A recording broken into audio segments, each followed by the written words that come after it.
This is Jay with Behind the Grind, the Professional GM Chronicles. I have today with us Nico from Start Playing Games, who has agreed to take time out of his busy schedule to visit with us and offer some of his insights on game mastering and how we can level up our own storytelling ability. Nico, you want to say hi to the audience?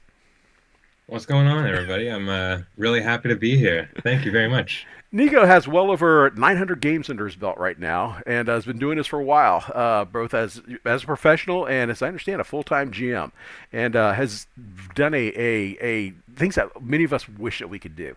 So, Nico, if you wouldn't mind, just well, actually, before I turn things over to you, I just want to tell the audience, if you would, roll high on engagement, like, share, and subscribe. All right, Nico, if you would mind, tell us a little bit about yourself. Yeah, so my name is Nico or Nikolai. I am a musician. I've studied music my whole life.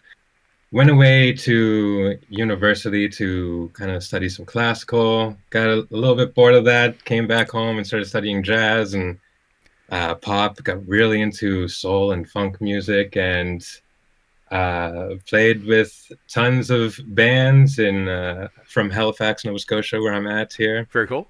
And yeah, I started getting into D&D around the time that I came back from school. I had some friends who I still play with to this very day, and yeah, we've had maybe 15 years of a solid D&D experience, and they really, those two dungeon masters who kind of got me started, they really are the reason why I think I delve so deep into it. Very cool. Uh, what first drew you to tabletop RPG games, and how did you become a game master? Yeah, so I think I always kind of had this knack for role playing. Even when I was really young, I used to go online and find these like forums and such that would be kind of like persistent universes where everybody would play a character from, like, say, like Gundam Wing. I'm a big anime fan, right? So one of them was Gundam Wing, a couple of them were Star Wars, big Star Wars fan.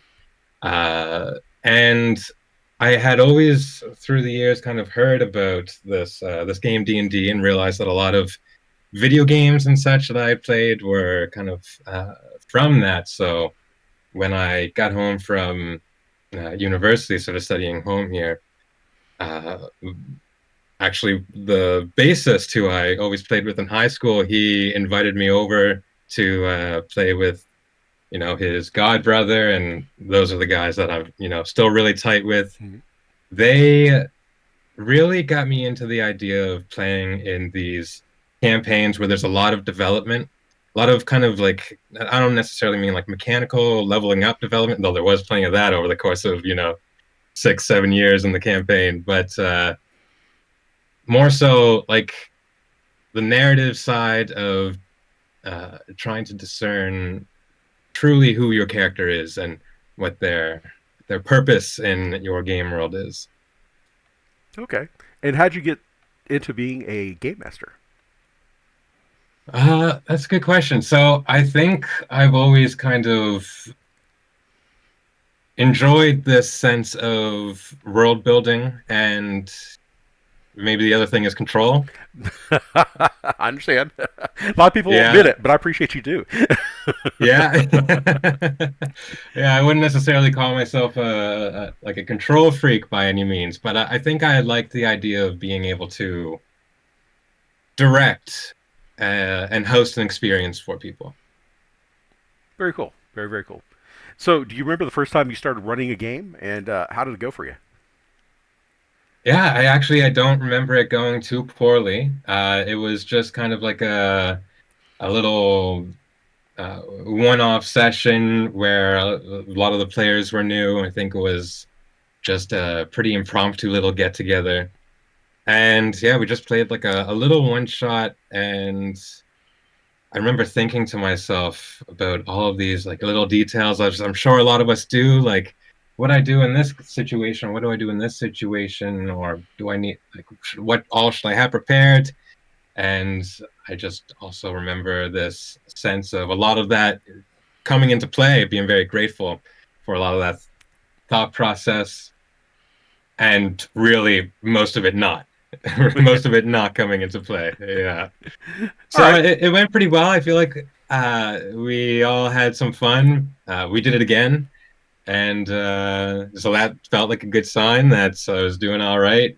But yeah, it took me, I think, a long time to kind of drop this sense of, I guess, overtly controlling or feeling like I need to have everything lined up and improvising more. But yeah, I remember I wasn't really banking on the improvisational skills at the beginning. I say you did them better than I am. My very first game, I ran a paranoia game. My guys quit halfway through the session, so I was like, looking back at it, Well, they did the right it thing. could be it could They be were good. for many reasons. You never know. Oh Not no, every I just game is for wasn't every good. person. I wasn't good. It's just flat out. All right, so with the time that you were playing before you became a professional GM, since you've been playing with the 900 sessions, have you had any campaigns stand out as really memorable? It's a great question. I What? feel like, oh man, that is a fantastic question. But to be honest, I think it's hard for me to choose because each game, I feel like what has made each of my games memorable is just getting that dynamic with the party where all the players are locked in and there's this kind of meta happening with the game where they're all trying to shine a light on one another. Um, I guess I can give you an example. Okay. There's uh, a game that I am currently running. It's a Note of the Abyss campaign. I usually run a lot of published adventures because I like to have kind of this base where I can a springboard to build up from. And that's exactly, the characters give you all of this material if you go through their bonds and such. And there was a lot of Out of the Abyss, for those who don't know. This isn't really a spoiler, but it has a lot to do with demons and how they can kind of infect us with madness. And when you have a group of players like my Monday night group, where they are all really into, I mean, there have been a lot of games where I've played Out of the Abyss. Maybe I'm on my like fourth, fifth, and sixth session, like campaigns. Hmm. And, so in the past, like I'd throw up these madnesses, these flaws that they could take on. And sometimes it's something that I could invoke, but it's not necessarily something that the players would always invoke. But this particular party, they sank their teeth so far into it, and now they are completely like they've dealt with some of these madnesses either through magic or through kind of character development, Hmm. and uh, but they're already so far down that road because it influenced their thoughts and kind of narrative ideas about their characters so far that one of them's like a lich now, another one's like a devil. Yeah, so like it really kind of got to the core of them and shook them. And having a party that is willing to delve into that and try and hash up all of that kind of narrative flavor that is happening in the others and the other players, that is just that's what I'm looking for in a camp. I used to be really about like the tactical side of things and just making sure that, if you kind of gamifying the Roll20 experience, which I Hmm. usually use, so that it doesn't take a long time for you to figure out how you're doing things and what. But now I kind of have that all settled out. I've really been trying to dig my teeth into just the feelings and the thoughts of the characters. Very cool. Okay, so with all the games you've had under your belt, especially as a pro GM, have you ever had a game just go completely off the rails? And if so, how'd you handle that? Yeah, good question. I mean, I've had games that haven't worked out. just because players, not the right DM for these players, or just not the right group of players for one another. Um, Actually, here's an example. On In one of my Ghost of Saltmarsh campaigns, there was a character who had joined us. They were joining us as a new character for a while. This is another one of these groups that had, they were really into the role playing. Actually, some of these sessions I didn't even really do much. I just sat there and got a core workout from laughing because they were hilarious. But uh, they were really into their characters. There was another person who joined up, and maybe it wasn't the right game, maybe it was a schedule. I don't remember. But they ended up leaving. But I'm pretty like the narrative dissonance of just having a character go poof like that. That doesn't really work for me. So I kind of made their character a sidekick. Gave one of the other players control, and they were looking at the flaws, and they were like, "Oh, this particular player really likes to role play," and they saw this whole list of flaws that they, or character traits that they really got into in this flaw, and they really played it up, and it kind of drove some of the other players crazy.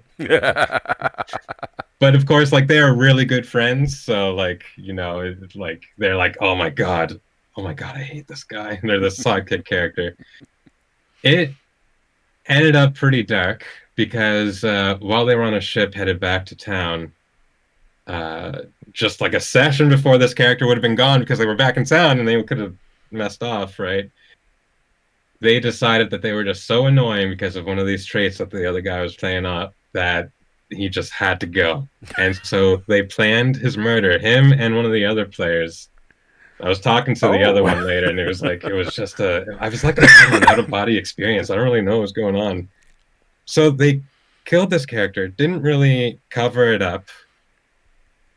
Third character I'll bring into this story was a paladin, lawful good.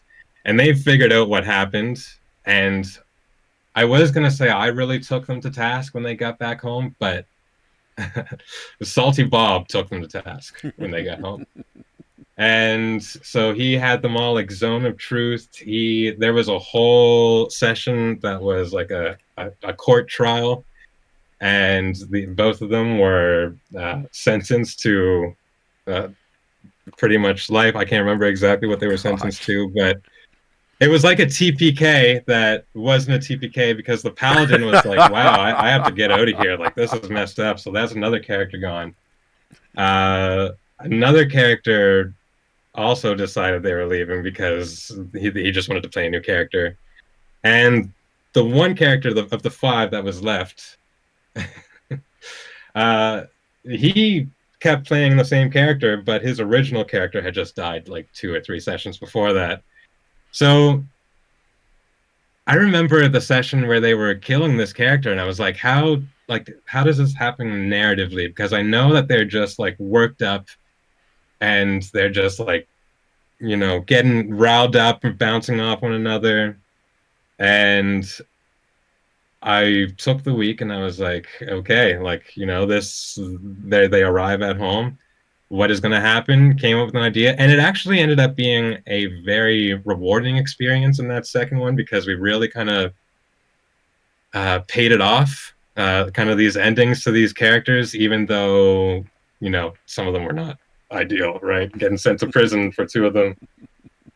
But yeah, we had a kind of like a re-session zero. The next one, we continued our Ghost of Saltmarsh campaigns. So I feel like even though there was some real emotions when it became determined that they were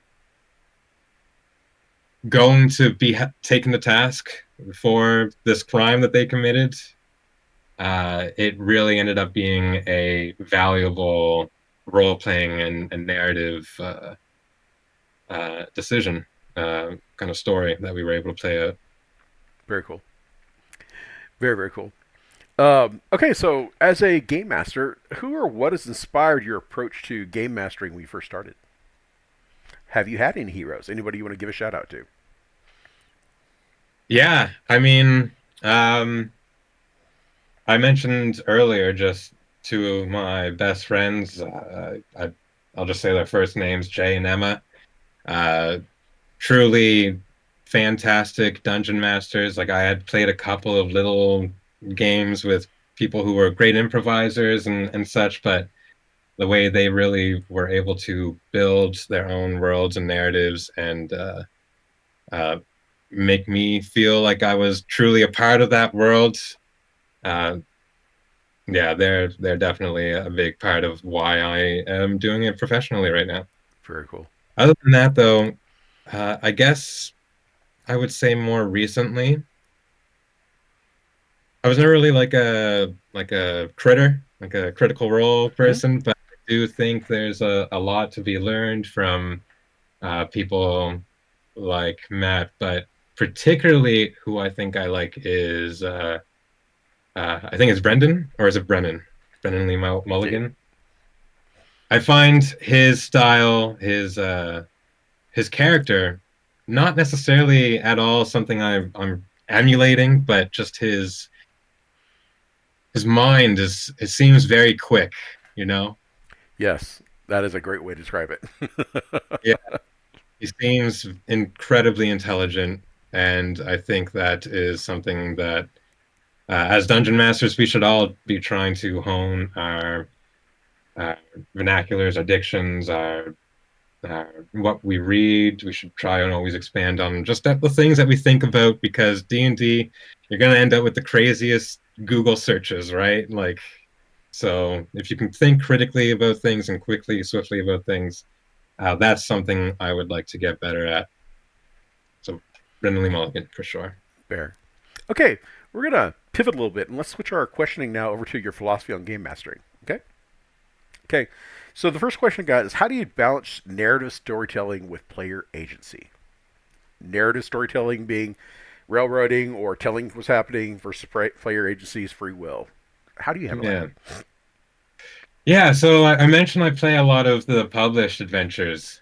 Um, and I imagine that if you haven't done a lot of that in the past, maybe your perception of that is, you go through these chapters and kind of read out these box texts and check off these marks or mark off these checks that they're supposed to make. And sure, there's that to some extent, but I think that even when you do have tracks to follow, it's important to give some sort of credence to how the players are thinking about how they want the game to happen. So for instance, like it might be a certain might have to do with like the timing, like how long do we spend in certain areas, or it might have to do with the direction that we take. And a lot of published adventures will leave room for that. Say out of the abyss, you escape. What do you go this way, that way, or that way? And each one presents you with different choices. But I feel like I feel like there's this line that you can walk in terms of the information that you give your players, where if you know their own kind of motivations, their own kind of traits or flaws, even, you can kind of motivate them to, or give them this idea that what you have planned next is perhaps the best way to go. Um, I think, of course, obviously that doesn't always play out. No plan survives first encounter with the party. Amen to that. Yeah, yeah. But and of course you do. I also mentioned like you have to have these improvisational skills. I think that being a good improviser, like Brendan Lee Mulligan, really gives his players in particular a lot of room to explore the not only the actions and the direction that their party and characters go, but also the thoughts and like the feelings that are happening kind of inwardly, as I kind of mentioned before, kind of starting to lean more into kind of the character driven kind of narrative side. Because even if you are going through all of these, even if you have a campaign where it is very linear, you still have a lot of decisions to make about how your character feels about of what's happening, right?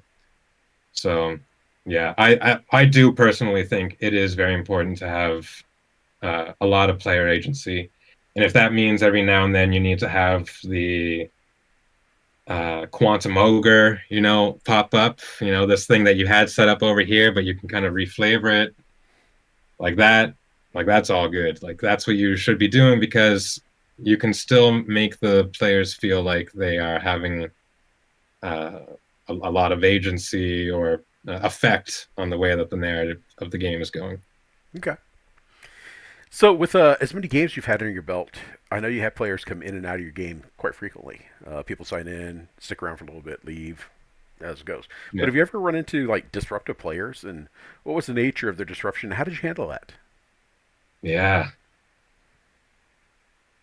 Yeah. I've had a few disruptive players. I remember a few years ago, I was just kind of setting up my second or third kind of round of Mm-hmm. games. I want to say maybe it was like the fifth professional campaign that I was setting up, and we are actually still playing this group, or at the core of it, in any case. But yeah, there was this one person who showed up, and we went through and we are all designing our characters, and my first sign that this person was probably going to be problematic is, they weren't really willing to. They wanted to make a cleric, and they wanted to make a female cleric, and that's pretty much all they knew is they wanted them to be a hot female. And they were Okay. like, so I was like, okay, so let's explore some, deities and such, and we'll start building a character. And he was just like, oh, can we just choose like the hottest goddess or whatever? He's saying this in this kind of old Australian male, tone. So he's playing this like, and that didn't necessarily strike me as, problematic or anything. But as we went on, like it became clear that he was just going to try and like he wasn't really interested in engaging with the role play, but would just kind of say out of pocket things like, yeah, okay, my character will seduce them. And there was just like Okay. all these small things that like all together should have, I think like if I saw these things all together now, I would be like, hey, I think we need to talk. And there were a couple of situations where I think I was like, can we tone down like like you can be like a sexy chick, of course, and, a real good looking, seductive chick, but can you like tone down maybe the way that we talk about it so that like if say your daughter were in our party, you wouldn't, you know what I mean?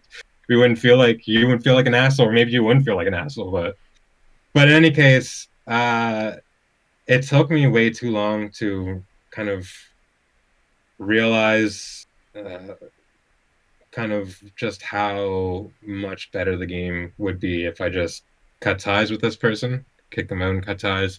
I think a lot of it had to do with feeling like they're paying me money, so I have to do what I can to give them, make the most out of this, right? But yeah, it just isn't worth it. That whole thing came to a head. I don't remember what that looked like, but just had to get rid of them. Since then, there was another kind of disruptive player who wasn't necessarily disruptive in the same kind of weirding out the party way, but was more so just kind of a like I'm an optimizer.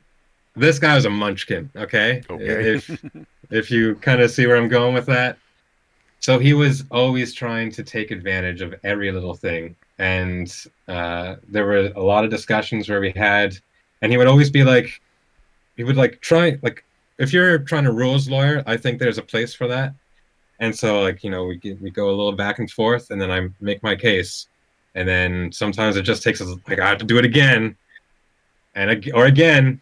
And so, but he would be like, okay, okay, okay, yeah, it's all love, it's all love, lots of respect to the game master. So there's this other way, but he just won't shut up when he's doing that. So he's like apologizing, and that's taking like a whole other fucking 5 minutes. Sorry if I'm swearing. Oh, you're good. But uh, yeah, it just came to a point where he was trying to do like a darkness trick, which, if you're darkness, dark sight, devil sight, all that, like I'm here for it, but I'm gonna think about the fact that it's a sphere and not a square, right? And I'm gonna do all this stuff, and I was doing that, and he just and this got a mute. I wish that I had have kind of not allowed him to do this really annoying apologizing, but allow that to make me feel like his other thing wasn't so annoying. It was just annoying on both sides. I wish I had just kicked him earlier. But again, like, there's yeah, I guess there's always going to be this sense that, or this balance, like this line that you kind of have to draw for yourself and your party, the particular party. Like, how much is too much? And when you are good at seeing where that line is, I think your games are going to be a lot better, and the rest of the players are going to be better. And don't feel afraid to talk to the other players about it. Like, you might find there's one person who is particularly like emotionally mature or intelligent, and like bounce some ideas off of them. You know, don't be a gossip, right? Like, don't, but have mature. Like, this is the conversation game, Cobalt from Hack Tactics, he's got all these optimization videos, but he says this is the optimization game, or sorry, the conversation game where everything is us talking shit out. So if we can't talk like mature adults, then the game is gonna fall apart. Fair. That's a good observation right there. Okay. So, what do you think the game master should prioritize? The story, or should they prioritize the rules, or the player's enjoyment? And why? And this is important, especially coming from a professional GM who's got people paying them for their experience. So, Mm. what's your thoughts? Yeah, it's a good question. I have a little bit of a like a form that when people join the game, I'll say, "Hey, fill this out and send it my way," and it'll be just a couple of questions about what their experience is with both kind of just D&D or whatever game we're playing in general, and what is their experience with like professional game masters and such, and what is their favorite pillar of the game. And so using these, I think that I can kind of begin to get a sense, or at least prep them for an idea of what the rest of the party is like. Now, just coming back to the syntax of the question, I don't necessarily think that any of these things are separate. But if I have to kind of rank which I'll think about Mm-hmm. in the moment, I will say it's all about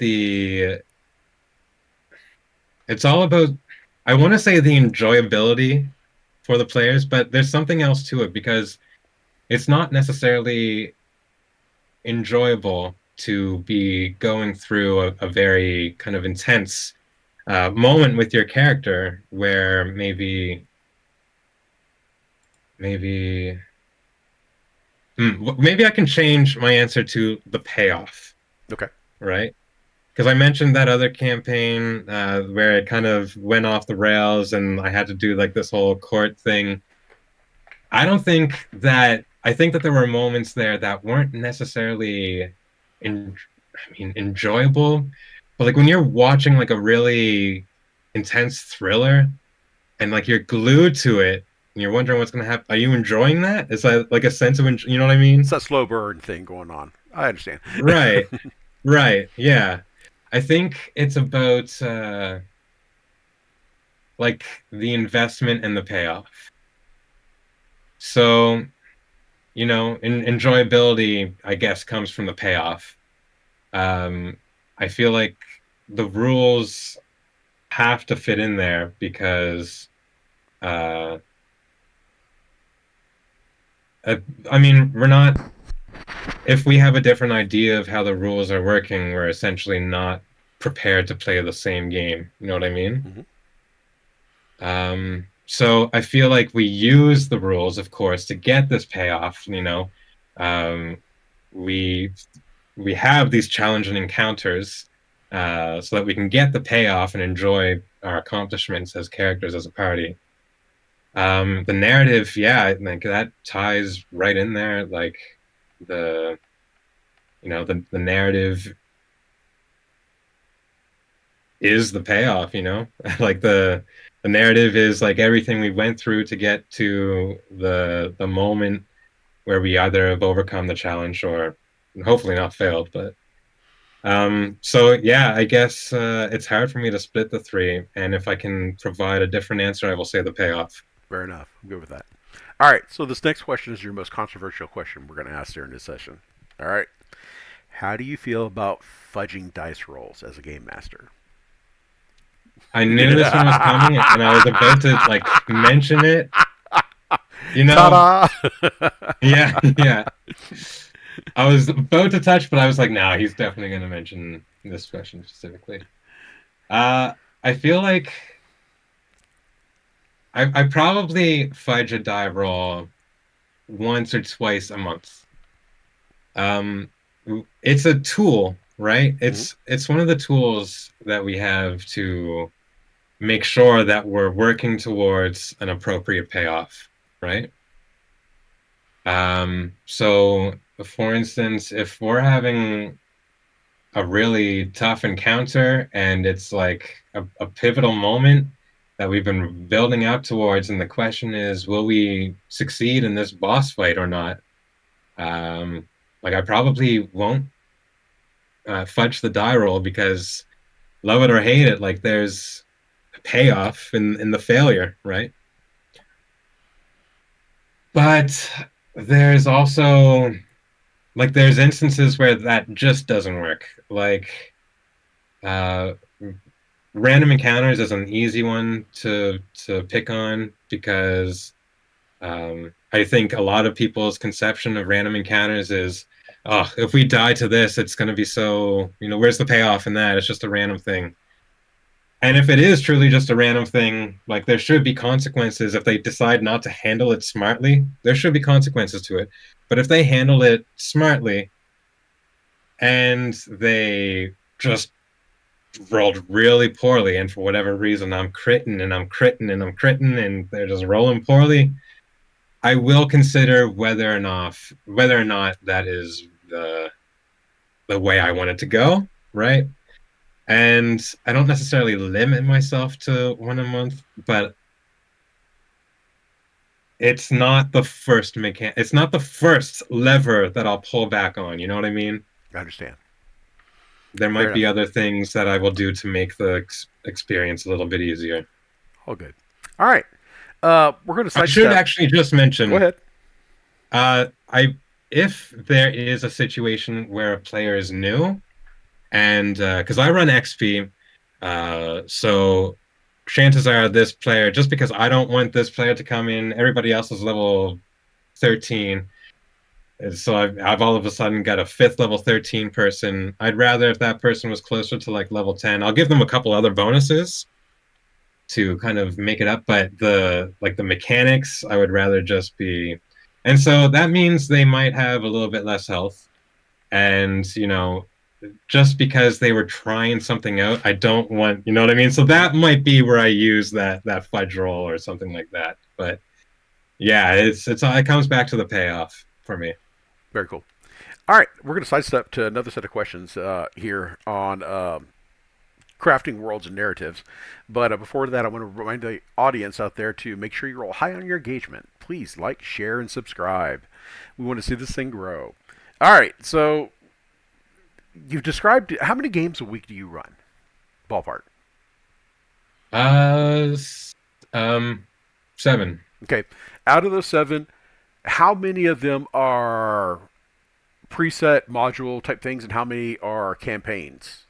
Do you run one shots? Just out of curiosity. No, I don't tend. I did like earlier, I want to say a month or two ago, I ran a one shot for this group, kind of like a corporate gig. Uh huh. They just kind of messaged me, but I tend to prefer to set up campaigns. Okay.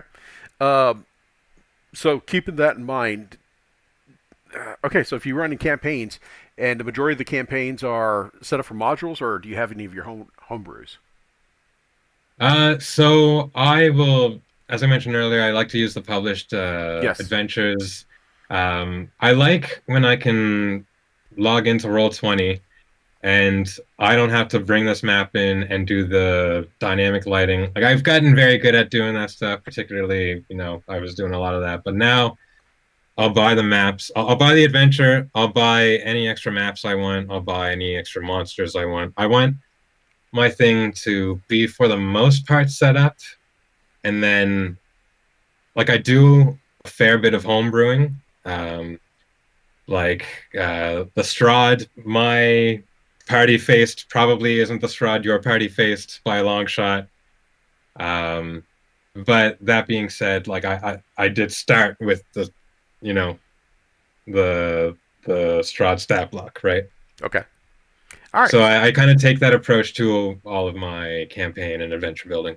Okay. So in your campaigns of venture building, what is your process of creating memorable NPCs?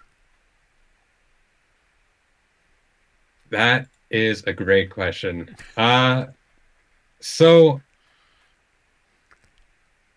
So I think that my best NPCs that have been I'm thinking of one in particular, and if any of my players are watching this, they know who it is.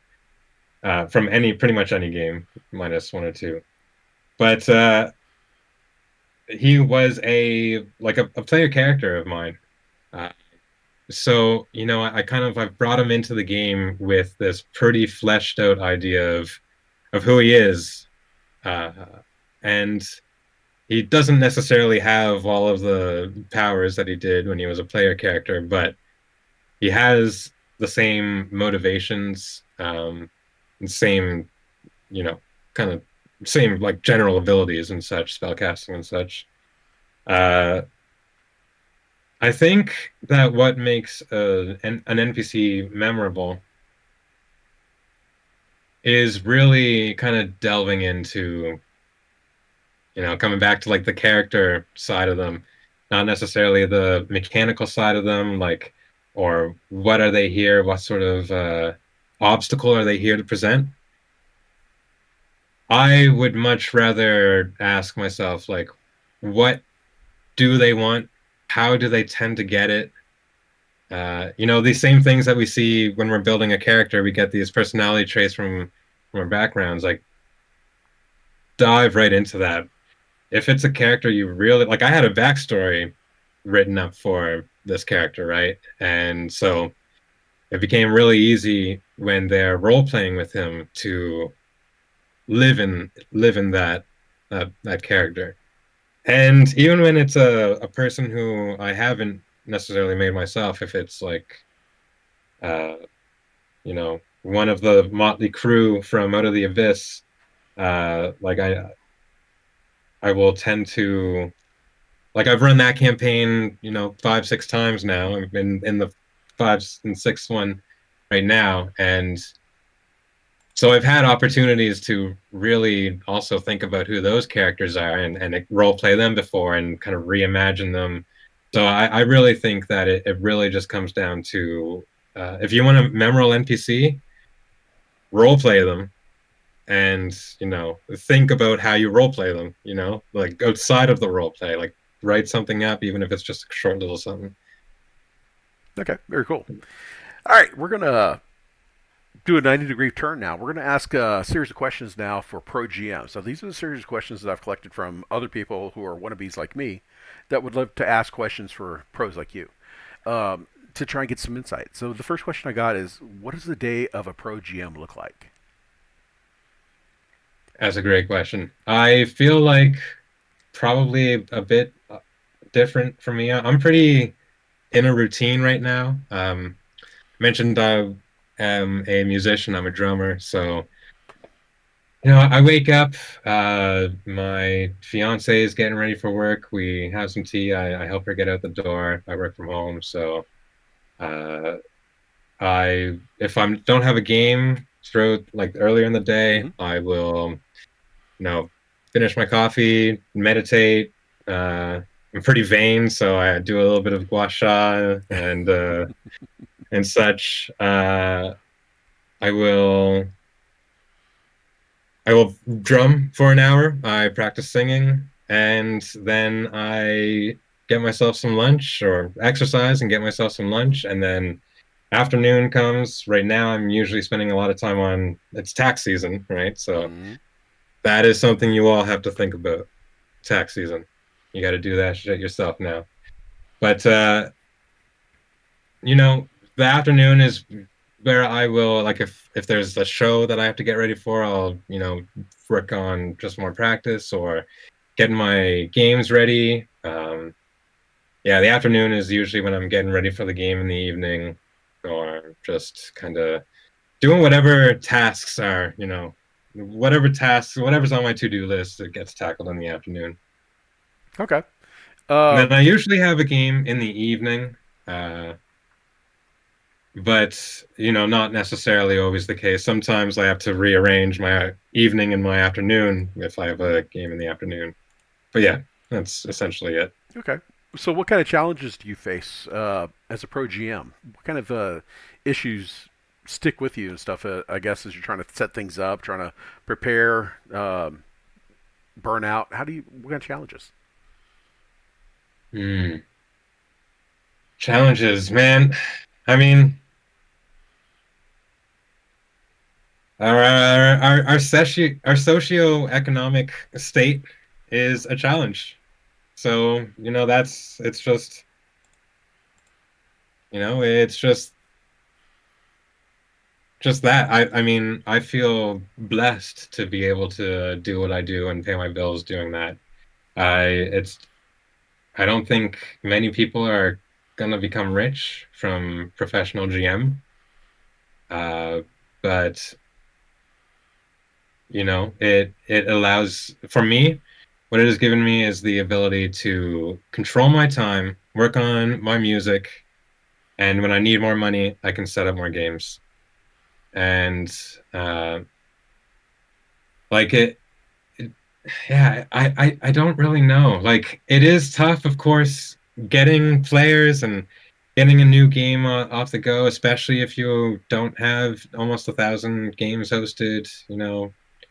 I feel blessed to have 73 people who have given me 5 stars. Like, I don't know. You asked me about my challenges, and all I can think about are these things that I feel really fortunate when it comes to GMing.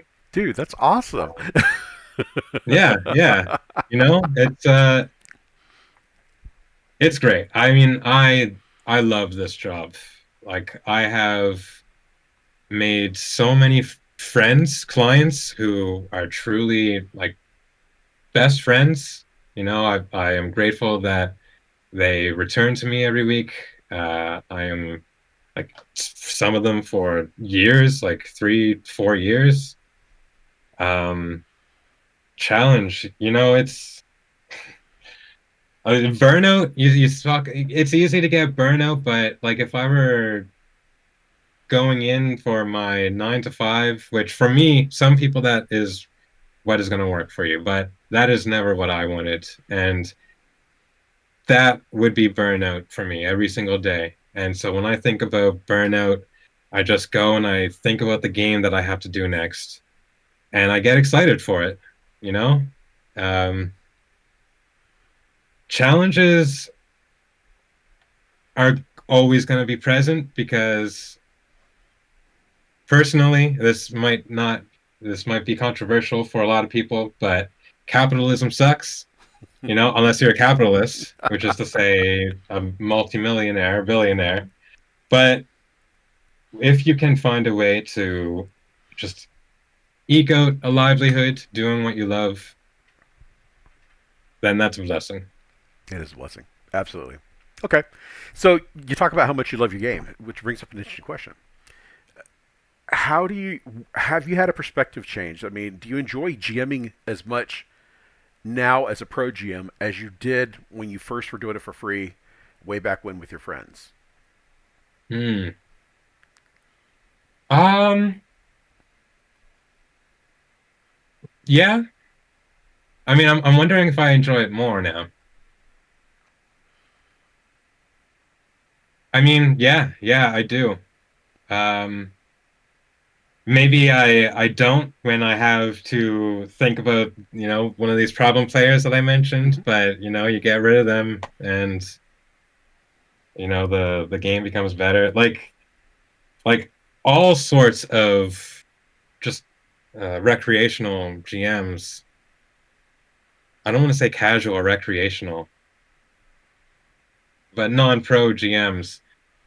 Like I got burned out on GMing before I was, and I'm sure that a lot of games end because of that. And now when I am getting in that kind of headspace, I just look at my bank account or the funds I have coming from start playing, and I just think to myself, all right, well, what else am I going to do to pay my bills, right? I'm sure I could go. I'm a good interviewer, as you can see. I could probably score any number of kind of starting positions, uh, but you know, This is what you want to do. it's too good. It's too good, and it might not always be what I want to do. Like, fingers crossed, I can start matching my income from this with income from music. And then at that point, I'll have to, decide if I want to start spending more time one way or the other. Probably in a lot of these cases, music is going to win out. But like I think I'll always be DMing, Fair. even if I take breaks for this or that or the other thing. Like I feel like I'll always have it to come back to. Okay. Well, as a pro GM and with as many games in your belt as you got, what have you seen are player expectations? A guy or girl that's willing to pay for an experience. What kind of experiences seems to be common amongst them all? So I mentioned I have this little questionnaire that I have Mm-hmm. people fill out. And the biggest answer to what do you expect from a professional DM or a paid gaming session experience? The biggest answer is some variety of just a prepared DM. Um, I think the biggest thing for people is knowing that they're going to sit down for the game and not feel like they're kind of pulling teeth to get anything out of the game. You know what I mean?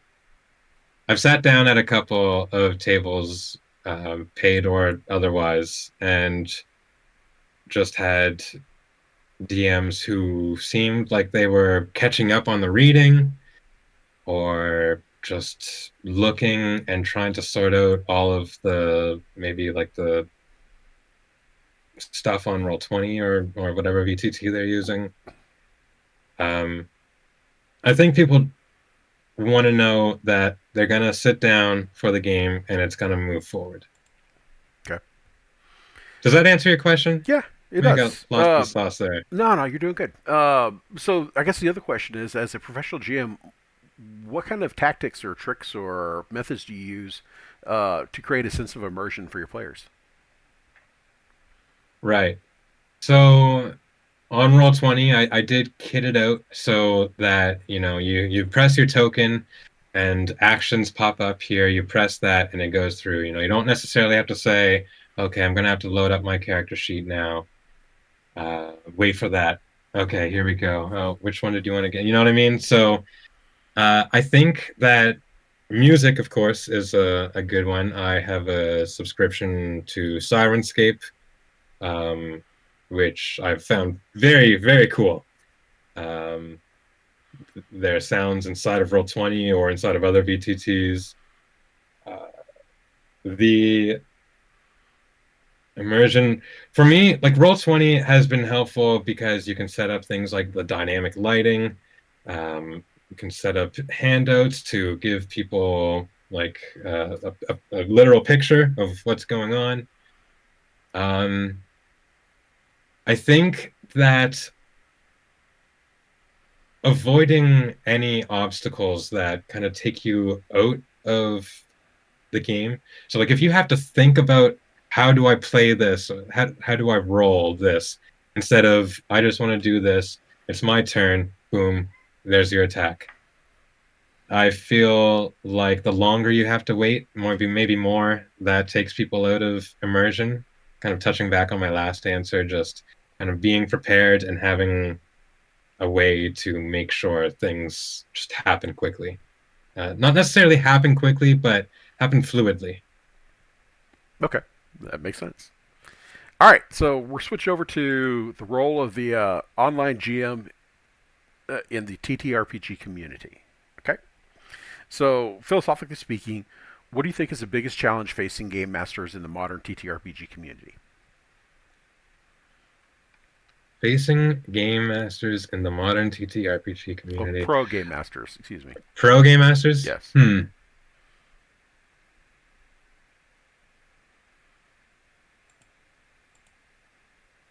Yeah. I don't know. I mean, I think that I mean, the first thing I wanted to say was maybe like this, like there's kind of this threat that you keep hearing of like AI DMs. I don't really feel like it's a huge threat. Like I feel like there is obviously a lot of potential for language learning models, and I will, occasionally use them in my own kind of prep or um, if I need something to help me brainstorm. But I don't necessarily think that it is, going to start replacing uh, good DMs. Um, Yeah, sorry, I'm kind of blanking on this one. I don't know what the biggest. Do Don't you have any sweat it. ideas on that? Maybe Well, maybe. the AI has been a big thing that some people have talked about. Some people have talked about the amount of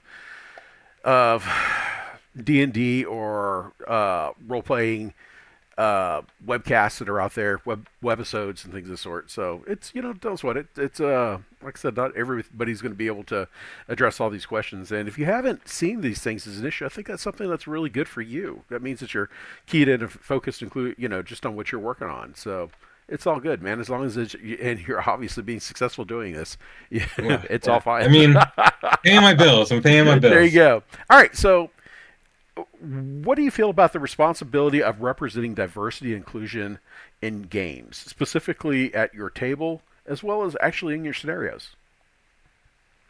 Yeah, great question. Now I'm sure we both know there's kind of this history of at least this belief, this kind of zeitgeist that D&D used to be somewhat of an exclusive kind of hobby, right? I just think I about the feel like, satanic panic of my generation. So, yeah, yeah, yeah, yeah. So I feel like, and a lot of that has probably had to do with just kind of this sense that it's very, um, I want to say arcane, but maybe kind of intricate. Maybe wasn't always the most accessible, right? And so, yeah, we do see a lot of spaces where, the group is like, with Critical Role, like, they were playing for years, all kind of friends looking cast. Um, but yeah, I like yeah, yeah. that. But I do think it's important to have representation. I think that a lot of that is kind of like overplayed. I personally haven't spoken to anybody who made me feel like I wasn't welcome in their game. But I am certain that there are people who look like me who have. I'm certain that there are plenty of women who have met men who were not willing to play with them or just made their experiences weird. I'm sure that there are a lot of queer and trans people who just don't feel comfortable at a lot of games. But I will say that my experience with D&D players, the people who take the game seriously, is that they're all there to learn and experience character development in game and out of game. Um, and inclusion is very important. Representation is very important. Um, like I've always been, I've spoken on my kind of geekdom growing up, and I've always enjoyed like superheroes. My favorite superhero, who I always watched the cartoon, the '90s cartoon, was Spider-Man, right? So growing up, kind of following all these different media representations, Tobey Maguire and Andrew Garfield and all these different Hmm. cartoons and such. And then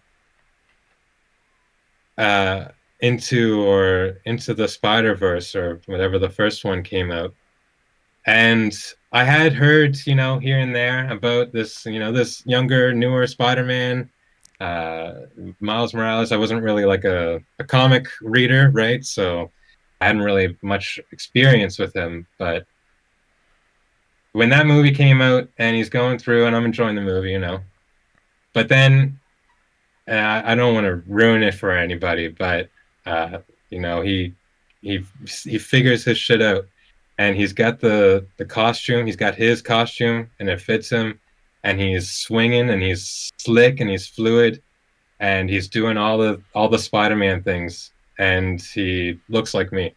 And like before, I didn't even realize, but